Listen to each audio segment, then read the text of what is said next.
High guides, আমি আবার আপনাদের সঙ্গে একটা কথা শেয়ার করতে চলে এলাম।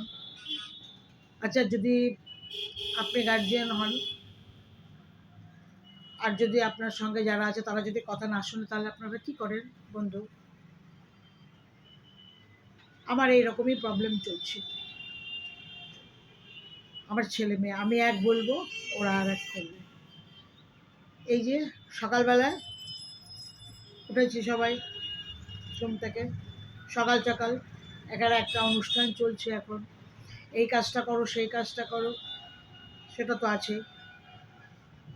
আমি বললাম যে তুই তাহলে বাজারে যেতে হবে সকালে উঠে।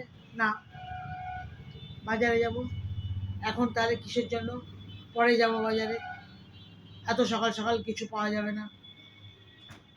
মোট কথা, আমি যে কথাটা বলবো সে কথাটাই অন্য হলেই ভালো হয়। সকালবেলা উঠে মাথাটা গরম হয়ে গেল।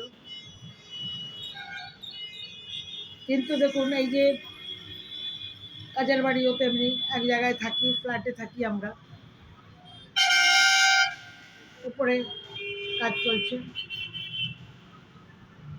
তাদের লোকজনরা হুটহাট করে এসে যখন তখন শুয়ে আছে বলে ফেলছে, আপনাদের কোন জায়গাটা কাজ হবে? আমাদের বাড়িতে তো কোনো কাজ নেই, সে তো ওখানেই। বলছে ও সরি সরি, গভীর ঘুমাচ্ছিলাম, কলিং বেল দিল, উঠতে হলো। এই সমস্যাগুলো তো আছেই এখানে।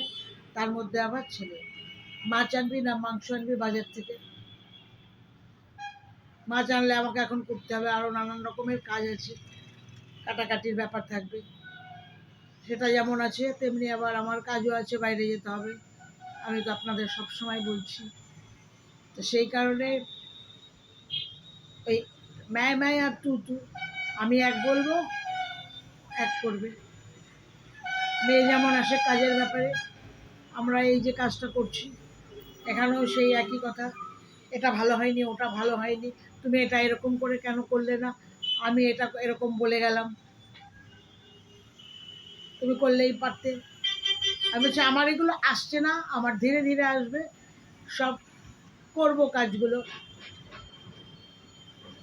তো হয়ে যাবে।